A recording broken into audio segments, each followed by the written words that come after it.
Welcome. So hi, everybody. Our meeting is being recorded. And thank you all so much for coming. Hopefully there'll be some more people joining us. We will be recording the session so that we can share with other people. In this, we are going to have, give you some information, share some of our personal stories, and then we want to talk to you. We want to hear from you. So this isn't like a sit and get. So if that's what you wanted, you're in the wrong place. Okay, so this is interactive. So Lisa, if you will be so kind to start our presentation. Will do. So I don't know how many of you heard and saw the video that was just started when you entered the room, but we want to know, what did you see in the video? The pictures. You can type in the chat. You can say it out loud. There's not so many of us. Mm-hmm. I saw Regis students. Okay, students, Regis students, smiles. Oh, that is very true. Didn't see the video, sorry, Kathy. Events on campus, different genders, different races. What else did you see?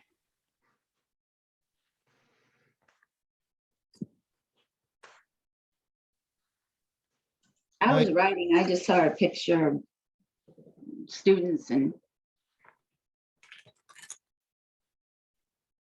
I wasn't paying much attention, sorry, therefore I watched 2 or 3 things, and it was there was some nurse students sitting in college hall. I think there are 5 students with masks, maybe they were not students, and that is what I remember. Okay, so you saw students with masks, you saw students, young people with masks. I don't know if there were students, but well, people with masks on that may or may not have been students. Okay, and we saw some what we perceive to be students in scrubs, right? Yes. Awesome. Okay, so what we are going to talk about today are Lisa, if you could go to the next slide. I want to introduce everyone. Hi, I'm in a. Oh, I'm sorry, in a, my slide does not want to advance. Give yeah, me a Linda sec. Beaver's here too, and it's for faculty and staff. Thanks, Karen. Sorry, I seem to have frozen. I will start that again. No problem.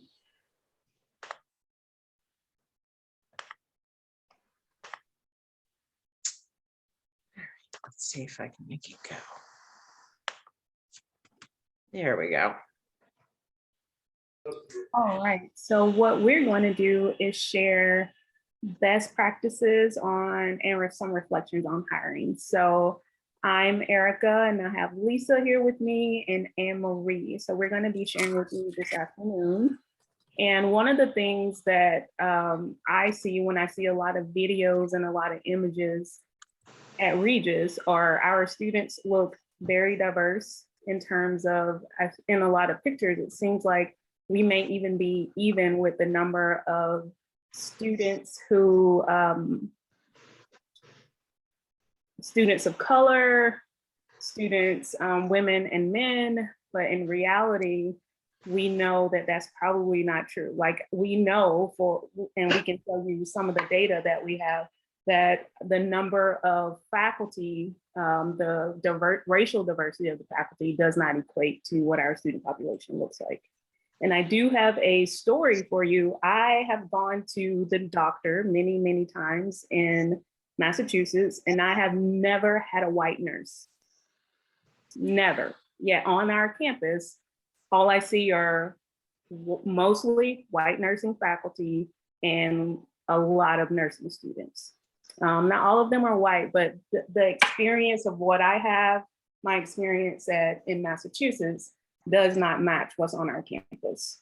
And in some ways, you know, it prompts the question, why is that? And so I don't know the answer, but that's one story that I just wanted to share with everybody. And once can you go to the next slide, Lisa? we will get into some of the demographics that we have. So we'll talk about what our goal is. Lisa's going to share with you the Regis demographics from a certain year. So this is not for forever. There is a finite time on the demographics information that we'll share, and learning from the hiring subcommittee that she was on, and then application and interview. So we'll talk to Anne Marie, who is a recent new hire at Regis, and she actually works with Lisa. And then we'll talk about resources and have a discussion. Yes, Bernard. Hi, everybody. Erica, thank you so much for sharing that story. I think if we're going to move the needle in our community, we have to discuss that issue.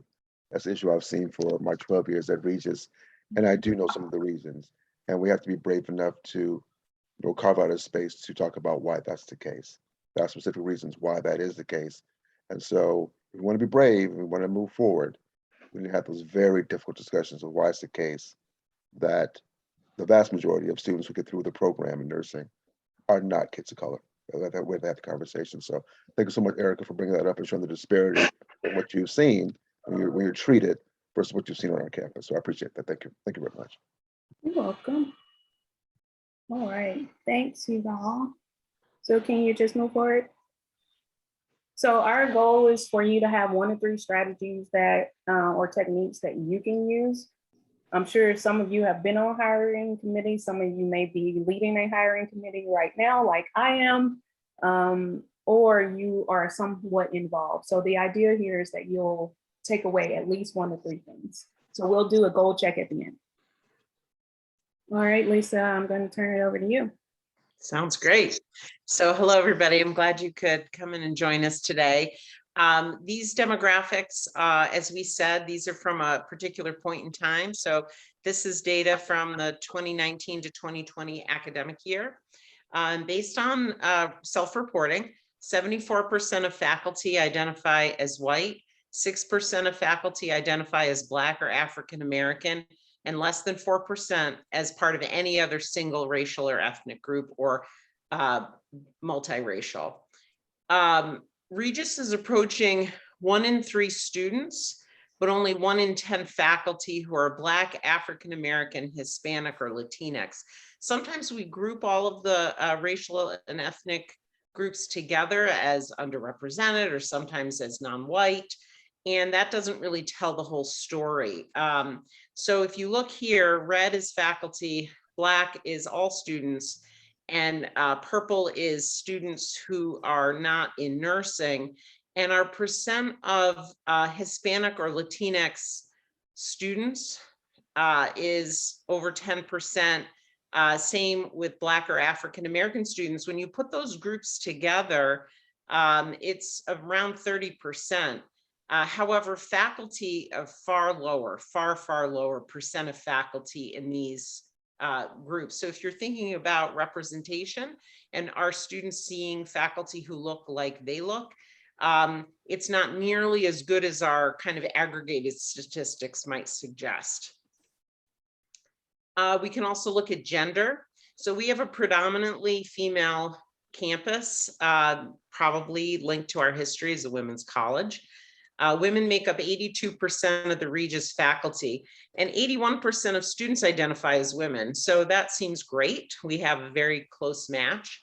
However, when we dig a little bit deeper, we see that 86% of part-time faculty are women, but only 73% of full-time faculty are women. We see that 2/3 of the faculty work part-time overall. We have a lot of adjunct faculty and part-time faculty. 70% of women work part-time. 50% of men are part-time. This is among the faculty. And similarly, if we look at representation, we have very small number of full professors and very small number of lecturers. We have predominantly associate and assistant professors.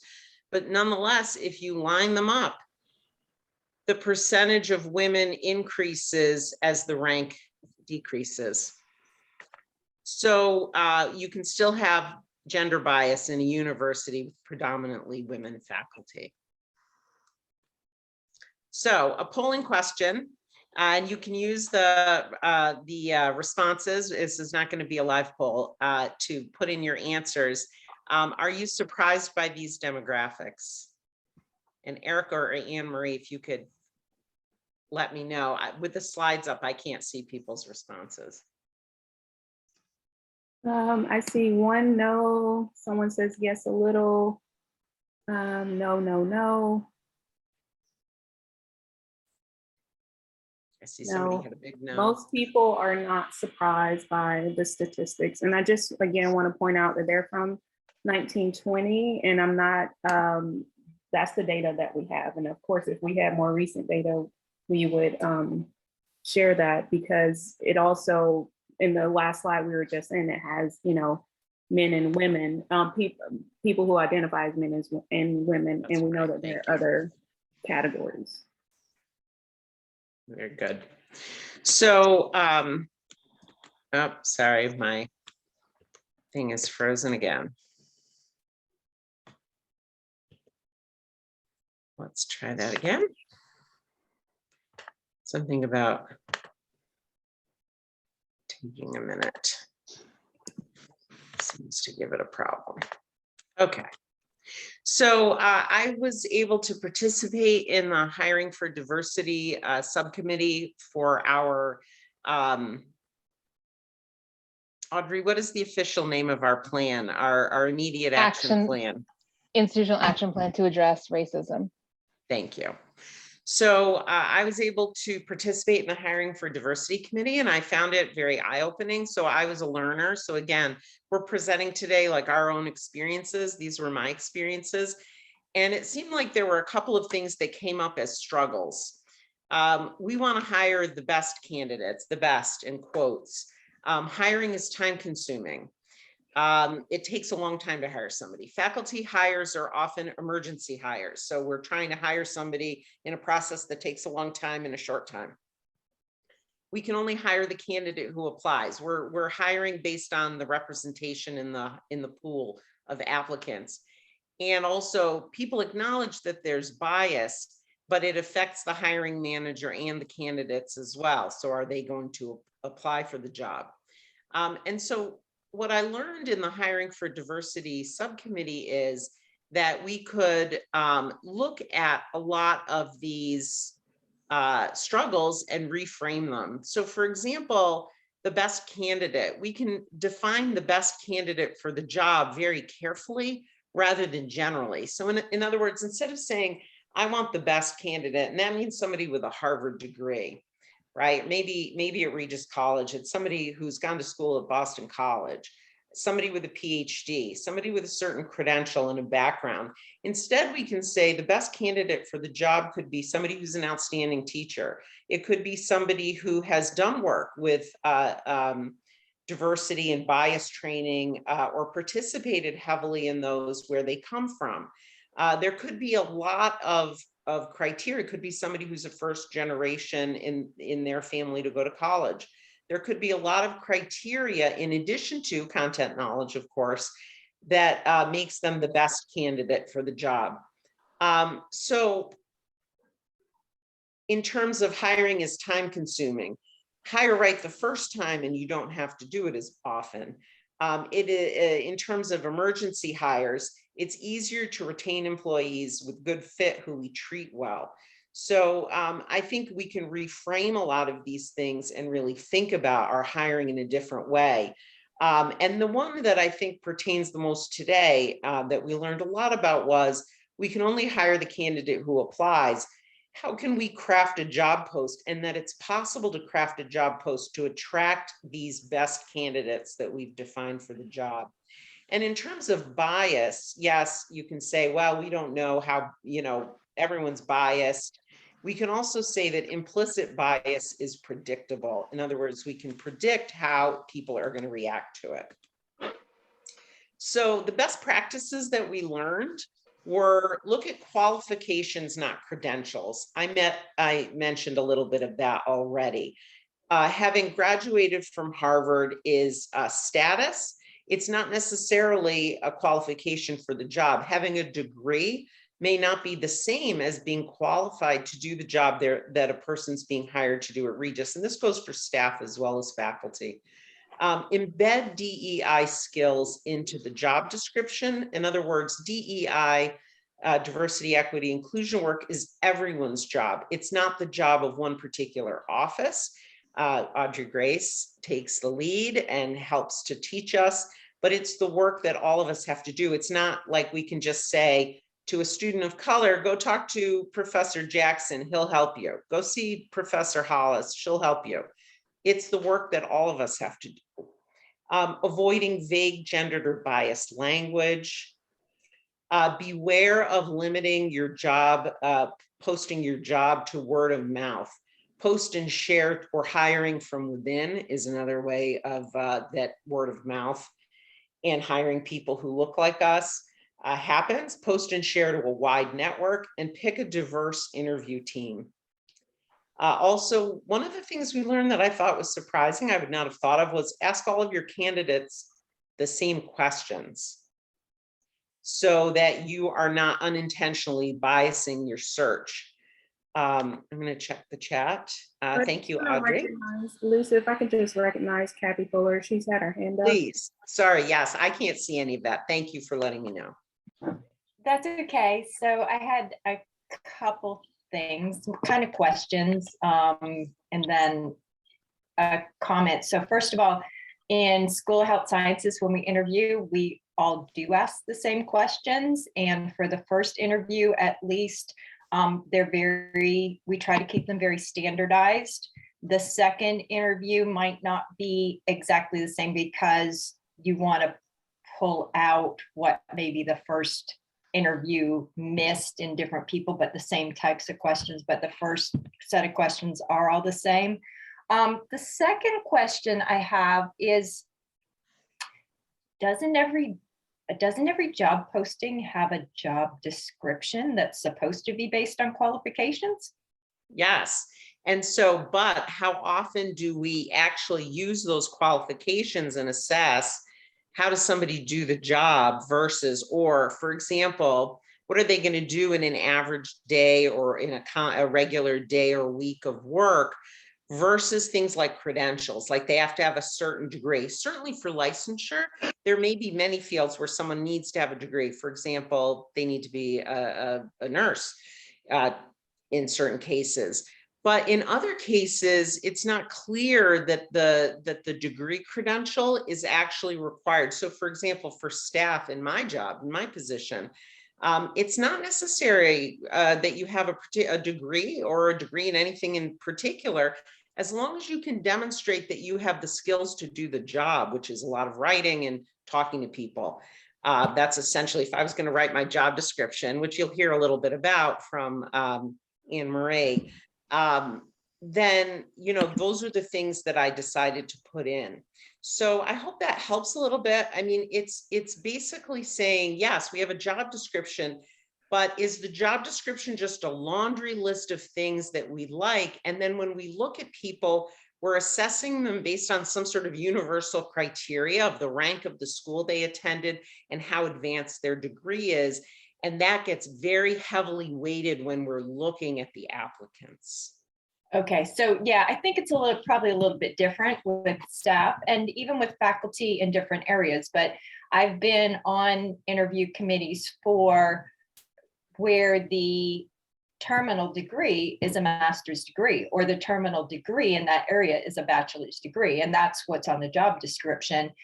If for a faculty member, and now, you know, most faculty in most areas, it's required to have a PhD. No, that's a criteria, but, and so that does limit our applicants, but that's not the only, but we're not judging by where they got their PhD. Or are they? I think that's the kind of implicit bias that you have to be careful of. I think if you ask people, I think if you took the same resumes and hid where they went to college, you might get different results. I would question that anybody is not affected by that kind of bias in academia. I mean, I worked in academia all my life, and sometimes as a faculty member, not always as a staff member. So I think that it's also though embedding these other qualities that are important. In other words, it's counting not just their academic, where have they published? Where have they, what is their scholarship to, have they received teaching awards? Have they, what is the evidence that they can teach? What if that's what they're going to be doing here at Regis, especially less scholarship and much more. So are we judging them based on scholarship, or are we judging them based on how they can teach people to do the thing that they're here to teach them, or about the thing they're here to teach them about? Okay, that's interesting, because the ones that I've been on have been very much all the areas. And when we evaluate, like, those are the criteria we evaluate by are based on the job description and the needs of the school, what we're looking for. So that's interesting. And the last comment I wanted to make, and this may, and it's related to the best candidate. And I do agree that somehow we need to pull in a diverse pool of candidates. I don't think we do that well. I don't know if other small schools do that well or not. But I also, because this has happened to me personally, I don't want to be considered as an applicant because I happen to be a token female. I want to be considered as an applicant because I am qualified for the position and brought in for the interview because I have the right background, and hired because of that too. So right, but I guess what I would say is embedding into the job description, what has the faculty, the candidate done in terms of diversity, equity, and inclusion work? That is to the benefit of Regis. It's to the benefit of our entire student body and our community. And it doesn't necessarily mean that it restricts to a candidate of a particular demographic group, but that they have done that work, I think shows that that is something that we value at Regis and that it's important. That was my, again, remember, I'm not an HR professional. I'm a person who was learning and actually then going into a hiring process myself. So these were things that I feel like were important. No, I think you're right, adding that to our job descriptions. And it probably hasn't been factored in before because it's not a new area by any means, but we become more aware of it. So yeah, and so one thing I think that Lisa is really underscoring here is maybe we need to reevaluate the job posting and how we do that itself. I think we're asking, I think, an older question. I think we should be asking a different question, because the way that we write job descriptions now really hasn't changed since, I don't know, the 90s or the 80s, how we write a faculty. I'm talking to you in particular, the people that are faculty, like an actual faculty description. We know a general faculty job description. You need usually you need some type of terminal degree. You need to have some research. You need to have some scholarship. You need to have that. But what are the other things? That's that. But a lot of faculty job descriptions don't really speak to what your day-to-day work is. They're not written that way. That's just the I want to bring in, I think Manuel and Bernard both have their hands up. Manuel was first. Yeah, Manuel was first. Very interesting discussion, really. And I really appreciate, Katie, that you put the issue. I want to be hired because I am the best for the position, not because I am Latino. Okay, I want to be hired because I am good. And about that, we cannot know who is the best unless we have extreme difference between a candidate with a PhD and their students applying together, right? No, that guy. Then, but we know when we have candidates that are good enough. Then okay, then that threshold has been passed. Then all these candidates are good. Then Erika, you said something that is important. How much power we do have there to pick a Latino faculty because we need more representation in faculty that are Latino. We are forbidden by law to do that, but that is what we want to do. Then one way to do that could be to ask, okay, are you a native speaker who are going to teach statistics? Then we can start playing around, but the issue is there are not many ways of just jumping into hiring by race, sex, or whatever we need to properly represent here. And therefore, our biases keep acting from behind, modeling the faculty that we have. If we want to correct that quickly, we have to do illegal things, like the federal government does. I applied more than one to federal positions. I got the positions, and I asked why, and then, oh, because you, and you are Latino, that helps too, openly, right? Because they are trying to move away from a workforce that was molded by bias. Then I would like somehow to point towards solutions into that direction, facing that problem, instead of going, in the corners. Let's say, this is what we want, how we get exactly to that. And we are not going to pick the best. We are going to pick one of those that are good enough. We don't want, because we are not hired based on job description. We are hiring based on what our institution needs. And our institution needs somebody with the expertise to teach and all that thing, the technical part, and somebody with a life experience that can match with our students. Right. But I think what I'm saying is you can embed that, which we'll talk about a little bit more. So we're going to talk about bringing in a more diverse pool, and we're going to talk a little bit more in detail about what's in the job description, because those are things that we can do, that we can choose to describe the job differently based on what Regis needs. In other words, the job description should match what Regis needs in many respects. Kind of as to Erica's point, not just the classic, I pulled it from 1995 job description. Bernard. So quickly, I don't want to get going. This is great, your presentation. I want to shut up. But Kathy, yeah, I want to just push back just a little bit. We know what's happening in society now when it comes to, say, women in sports, right? Being either coached, taught, manipulated by men. We've had these conversations from women at Regis. I've heard stories about female athletes and questioning male coaches. That whole dynamic, right? And so going back to what Lisa said, what we need is to respond to a changing, understanding of the dynamics. I want more women on campus in sports studies. That's what I want from what I've seen in my 12 years. And that's really important. So while you're not a token Kath, you represent something that our women students and athletes need, being a woman who's qualified, to make them feel comfortable in this situation. We have to respond to what's going on. Well, we don't get the complaints with women coaches. We know where they come from. And we need to think about what's going on in society. So I hope we respond to what our students are telling us.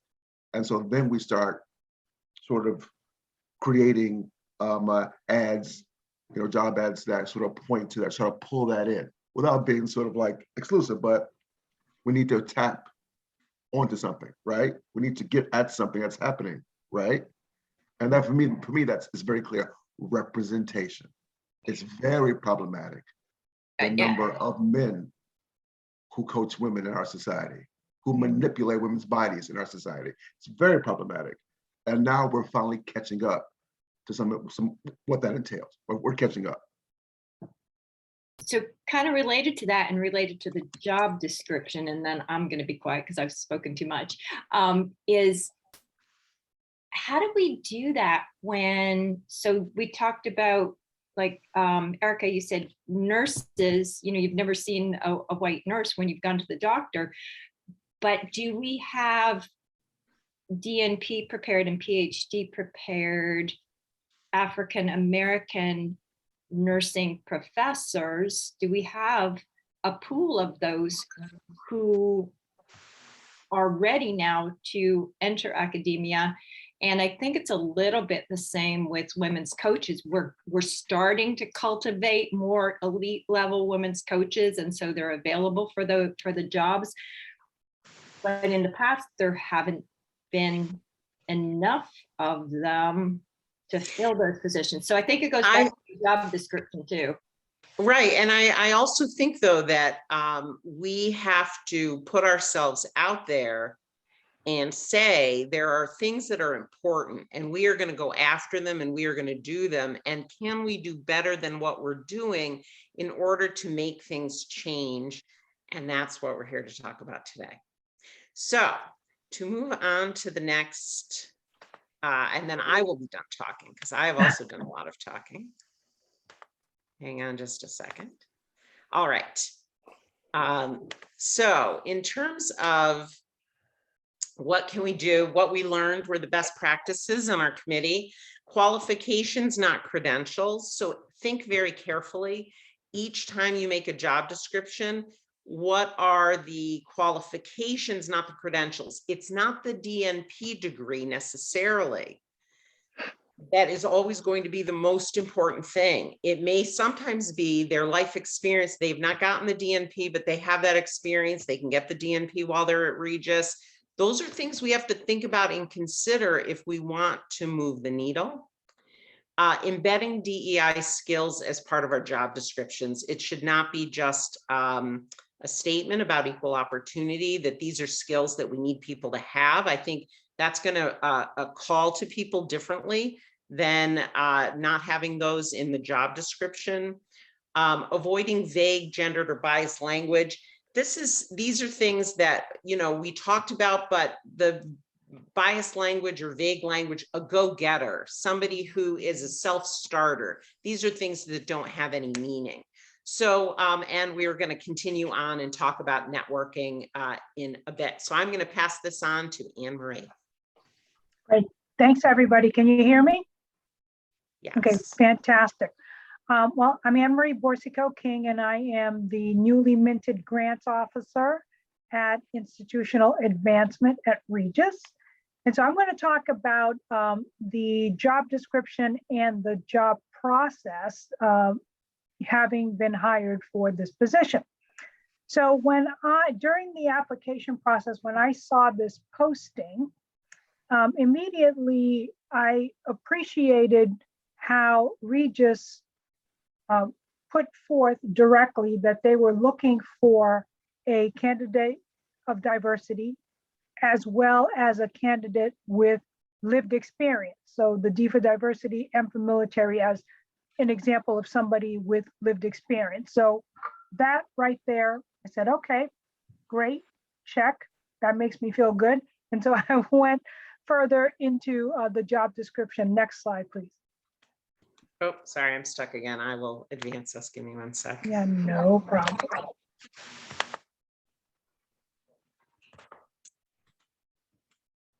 Oh, still having a problem. Give me a sec. Let's see.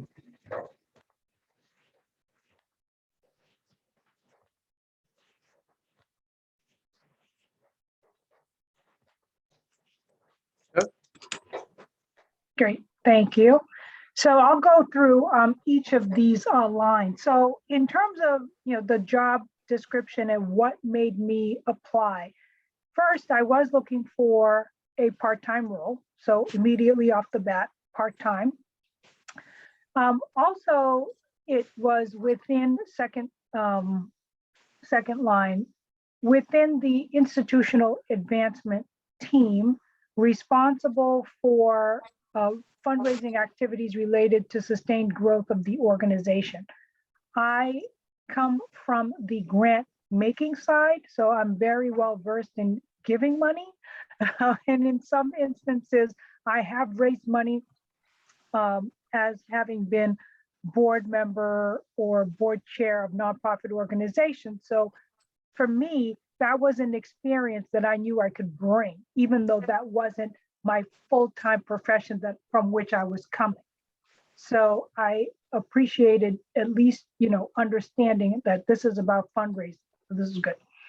The grants officer, third item, is responsible for actively supporting these activities.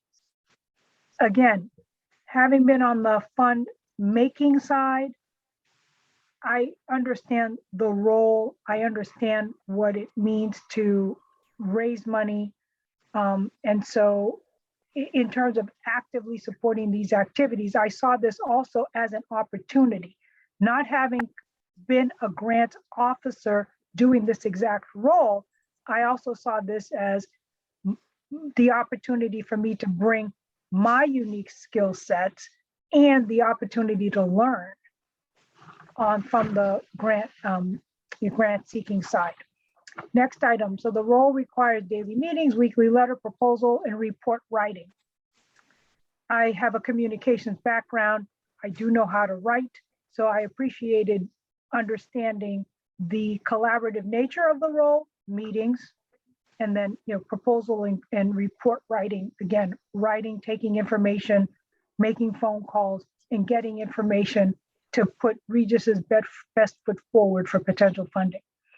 Project and proposal development, post-award grant stewardship and compliance. I do like crossing the T's and dotting the I's, closing the loop. So all of this spoke to me.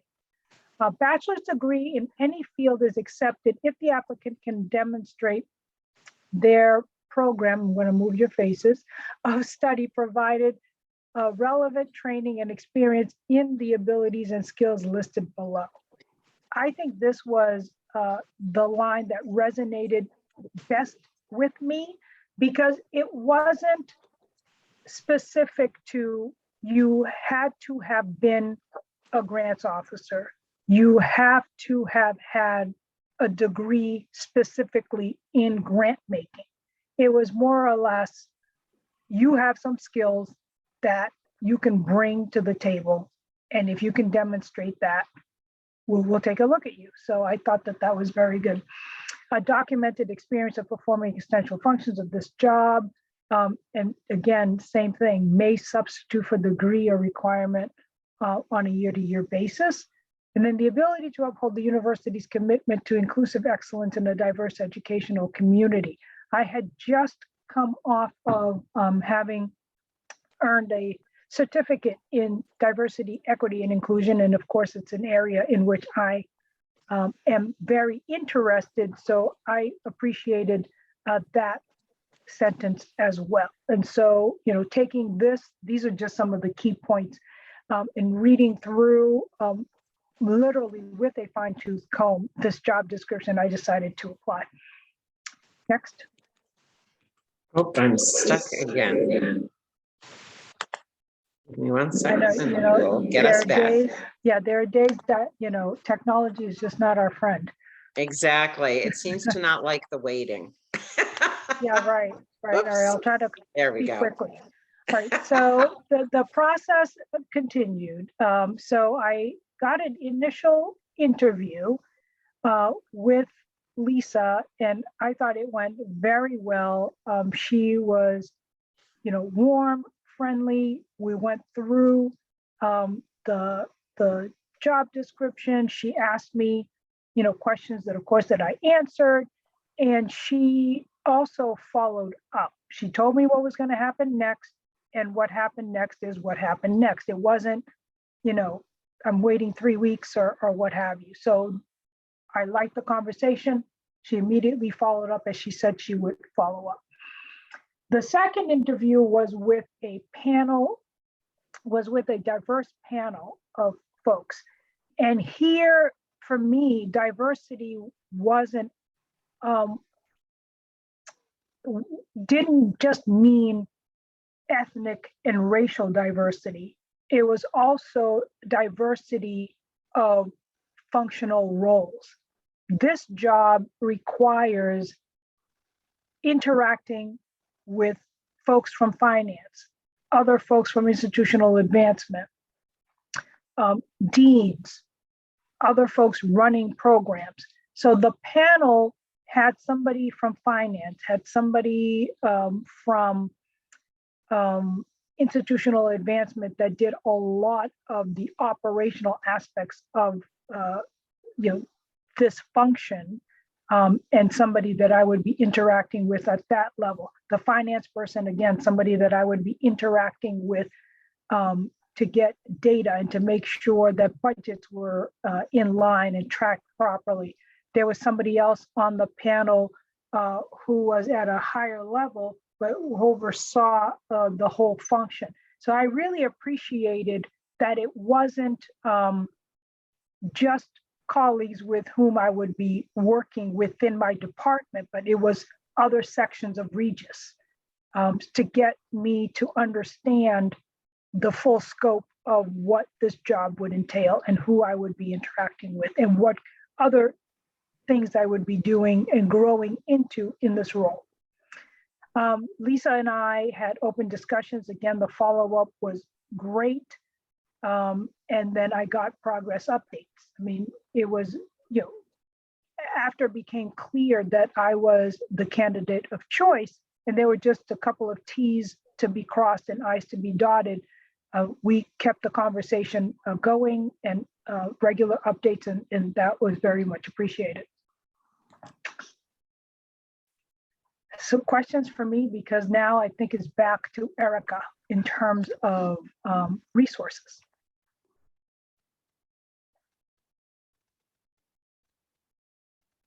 And So I then, would- Anne Marie, Yes. sorry, what did Yeah, go ahead. Lisa do in particular that was warm or inviting or made you want to work with her? Was there anything specific? Yeah, I mean, I think it's just her overall personality. I mean, it was, I wouldn't say it was like a laid back interview. I mean, it was very professional, but she was just nice and she came across as nice. And I also think that if I recall, the interview was in the morning. Sometimes, this is just my own personal observation.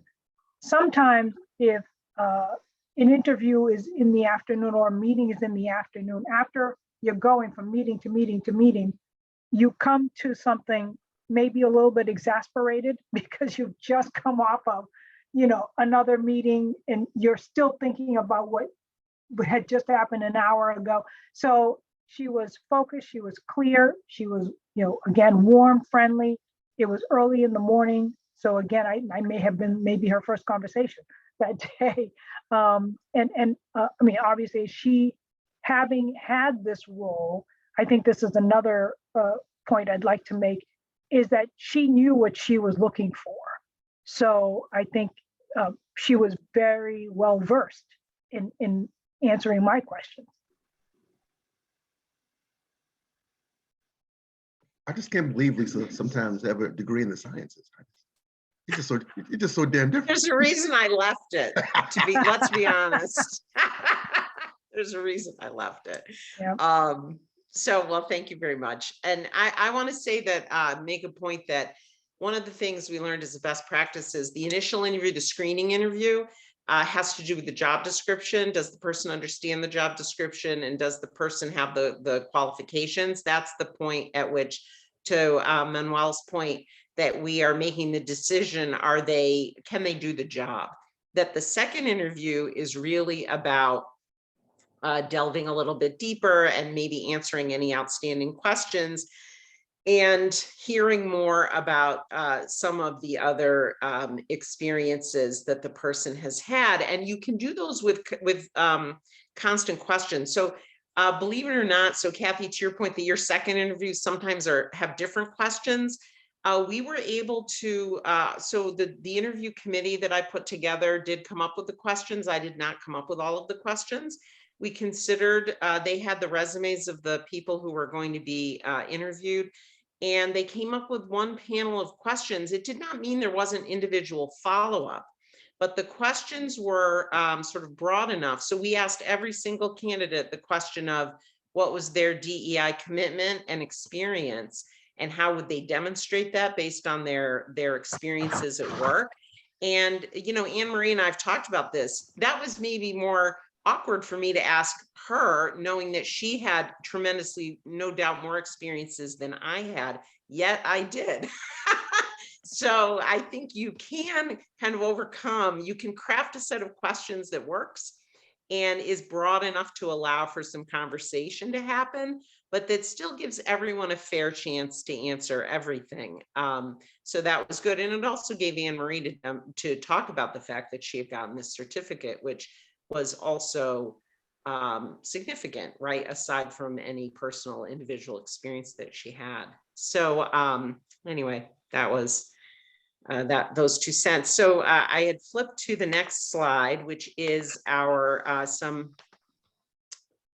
resources, and these are resources, not just our resources. So the very first one, and you can get these from, you can get these slides. So I'm not going to put the slideshow on.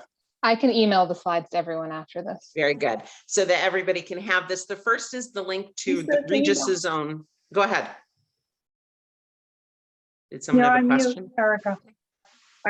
Can you go full screen, or are you going to click on something? Yeah, there we go.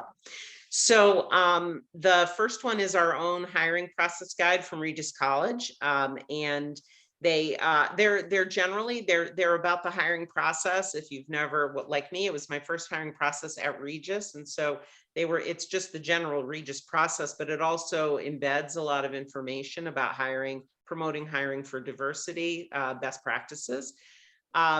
Regis College belongs to the Higher Education Recruitment Consortium, HERC, and they have a bunch of resources. So that link goes to their website. And then diverse issues in higher education. Erica, was that yours? Was that an article we found? It's a whole network. Very good, thank you. Yep. We have a document on SharePoint, professional associations and networks that the Hiring for Diversity Subcommittee looked up. And Erica's going to talk a little bit more about the idea behind that, but these are all professional associations that even if we are not going to pay to advertise on their sites, you can tag them in social media, for example, and get our job description out beyond our own personal networks. There's a free gender decoder if you have concerns that the language in your job posting might have gender bias. There is a gender decoder that you can use that is free. There is a good article, Diagnose Faculty Racial Inequity with these 8 critical metrics if you're doing a departmental self-assessment. And finally, this last is a job post writing workshop that I participated in. It's a recording, it's free. The leader was Katrina Kibben. She was fantastic. And this was sponsored by HERC. So there we go. So those are some resources for everyone. Hopefully some of them will be helpful to you if you're doing a job posting. And it looks like we've just had the HERC instructions for creating an account posted by Audrey in the chat if you're looking for those. And in terms of posting the slides on Moodle, I am happy to have somebody else do that. I don't have access to Moodle as a staff person, but definitely for the faculty, I think that's a great idea. And there is another HERC event, it looks like, coming up. So that I think would be a great thing for us to think about attending. All right, and I am stuck again, but we'll get there. So while Lisa is pulling the slide back up, one of the next slide that I want to speak to is just when we say word of mouth or like looking at your own network, we have our own individual networks, right? So this is one example of things that I know about because of who I am. So I know that there is a Black doctoral network that only has a network full of Black and brown PhDs. People go to these conferences and they are looking for people of color who have PhDs and EDDs to work at their institutions. Like that actually exists. It's not some mythical thing. I've been to the conference before. That conference exists. My husband is a member of the Black MBA Association because he has an MBA. They have a conference, usually in Atlanta. There are over 10,000 people at this conference that you can hire from. So like when people say they don't know or where the pool is, and I remember being in one meeting with some nursing faculty, not to criticize them, but they said, we don't know how to find the Black qualified nurses in Massachusetts. I literally, can you go back one slide? Yep. Literally Google Black Nursing Association in the meeting, and that's this right here on the bottom right. That whole organization popped up. New England Regional Black Nurse Association. So I was like, why don't you just post your job there? I don't know if there's a cost, but I wasn't the hiring manager, so it wasn't for me to look into all of that. But there are associations that people can look into based on who you are, what your network is, those types of things. So again, this is just one example. I'm sure there are plenty of other network examples that people could use or share. Does anyone else have like an example of a network that people may or may not know about? So if people don't, there were one of the resources was a link to where the subcommittee did a lot of searching and across. I want to also say diversity encompasses more than some of the things we're focused on today. Today we focused on gender and racial diversity a little bit, but faculty members with disabilities, LGBTQ+ faculty, or staff. These are all other areas of diversity. And so the list of resources includes a bunch more. It's much broader, but mathematicians, scientists, everybody who can associate will associate if you give them half a chance. That is very true, Lisa. All right, so. I would also say oh. sometimes your own professional association has an affinity group or a subcommittee that's focused on equity and inclusion. And you can post it with your own professional association in their particular affinity group. That's a great idea. And I also want to add that even if we don't, your departmental budget or the human resources budget doesn't support an official job posting within the specific site, you can take our general job posting and splash it out on social media and tag these different associations based on what it is that you're looking for, or who it is, I should say, that you're looking for. So you can definitely promote and encourage people to apply. And I do think that sometimes just knowing that a university is going out and posting and tagging these groups will encourage more people to apply. Lisa, first of all, Yes. Thank you for all of your work and for your great presentation, Lisa and team. Just a point on that the URL for the posting should be used because you want to make sure that, the correct language is in there on equal opportunity, on diversity outreach, etc.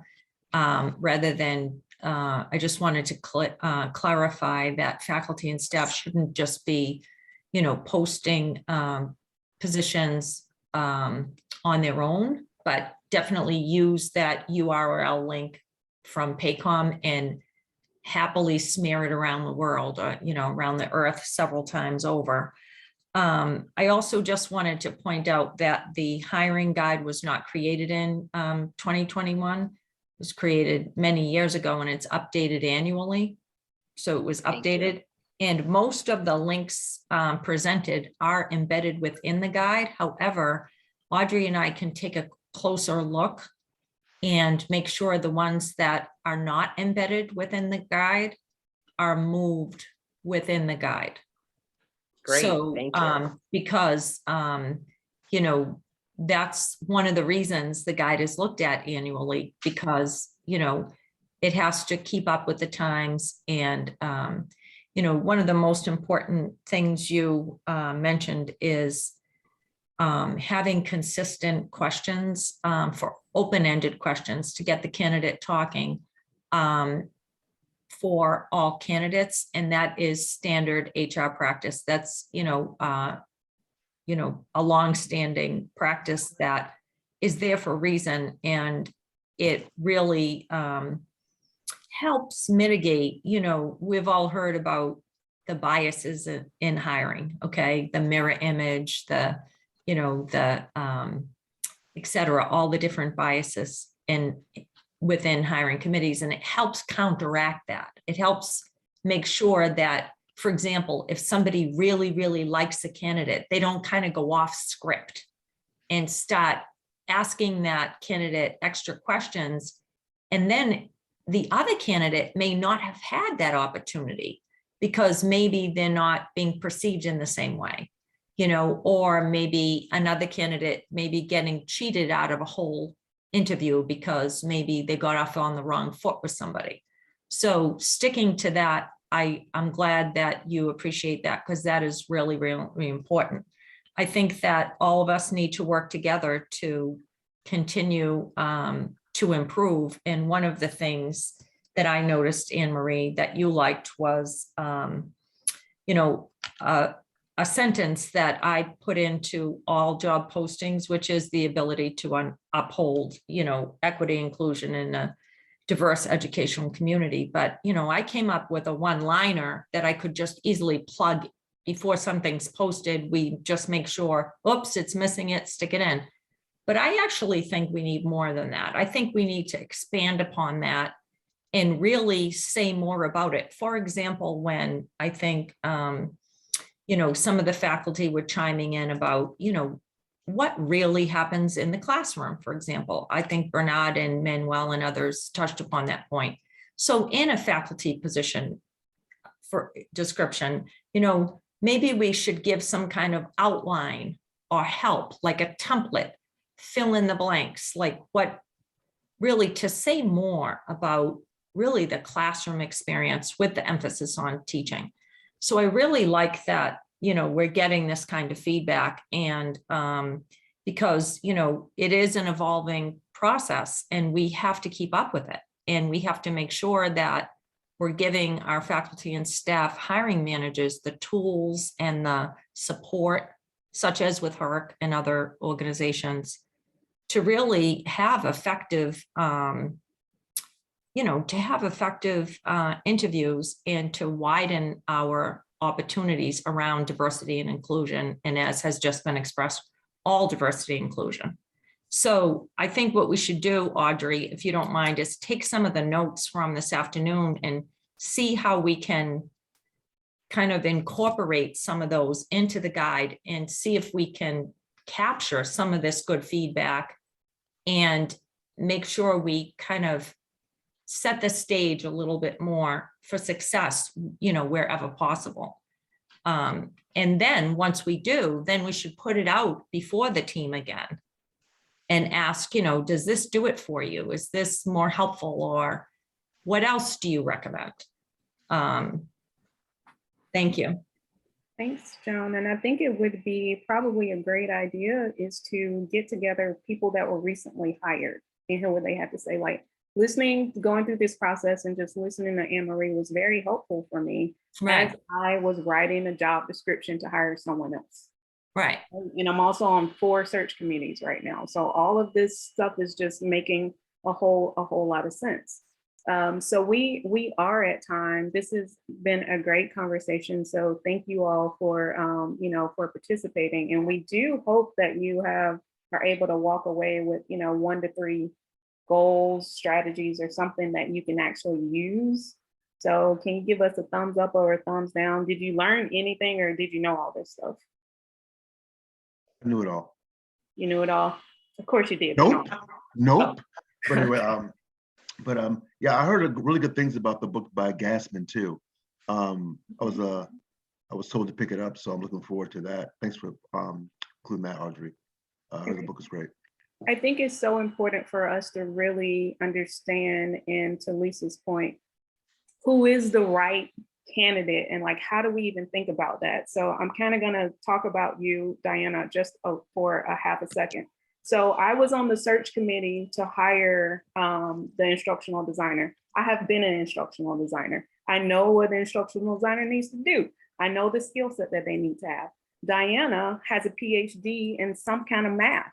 She does not have a degree in instructional design, but through the interview process, even though other people were classically trained instructional designers, she was, to me, the best candidate.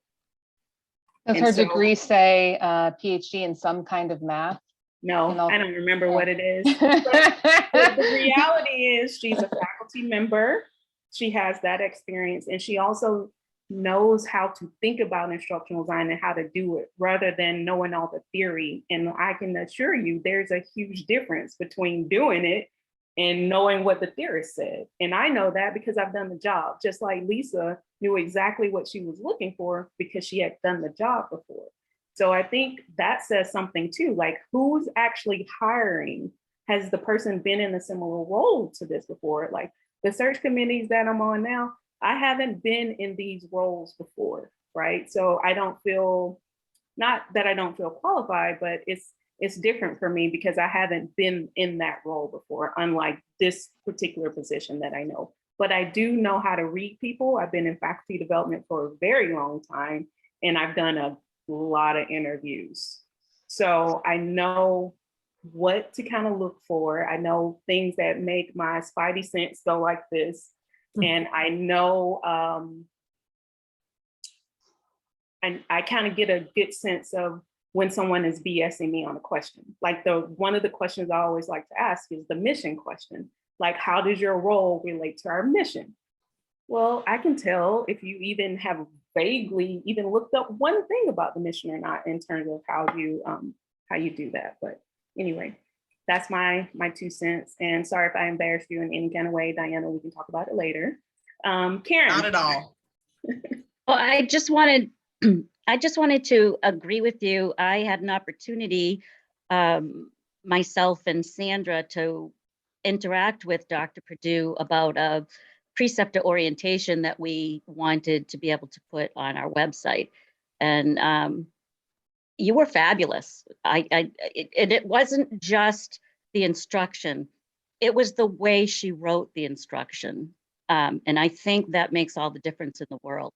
It wasn't, you have to do this, you have to do this, you have to do this. It was, consider doing this because your audience will, understand more. Or so I want to say that, Erica, I think that's a huge part of hiring, is looking at what the actual skill sets that are needed to do the work, in collaboration with everything else. So that's all I have to say. Great point. Thank Karen. you.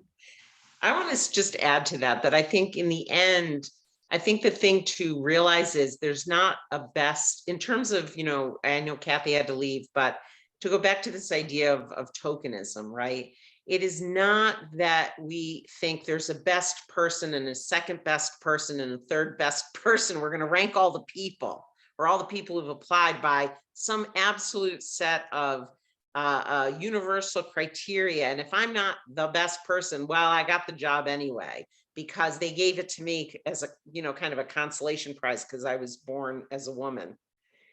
I think we have to get away from that and say we are looking for the best person for this particular job this day at Regis College. This is what we're looking for. We have a need. To Erica's point, what does this person do? Do they know the job? To Anne Marie's point, I had done the job that I was hiring her to do. What do you do every day? What are you actually going to do day in and day out? What skills do you need? Who do you need to interact with? That's the best person for the job. It's not that there's some ranking. And if you're a woman, you should be worried that you were not the best, but they gave it to you anyway. I feel like we need to get away from that.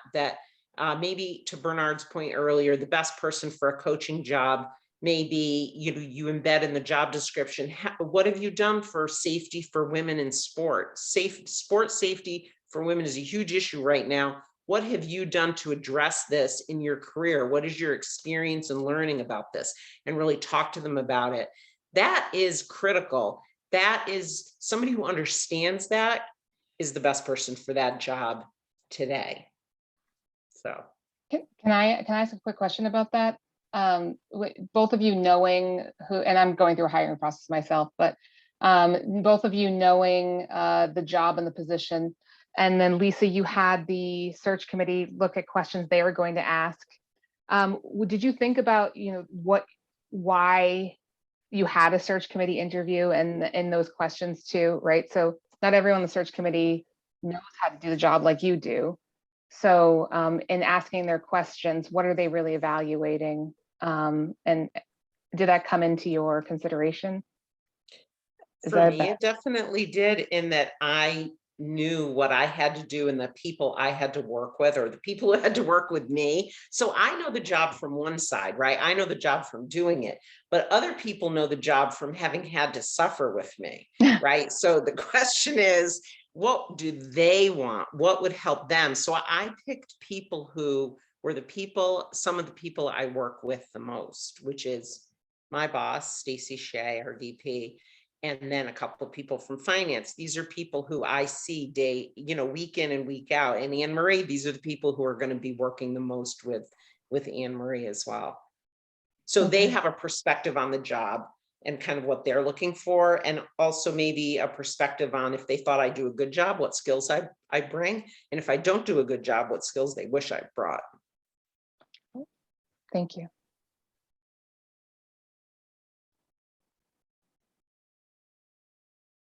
All right. Any final thoughts? Let's do this. Yeah. Let's make this change. Right, I'm ready to hire somebody. I'm ready. Bernard, Let's just hire some people. You want one of these committees I'm on? I gladly trade you for a hamburger on Tuesday.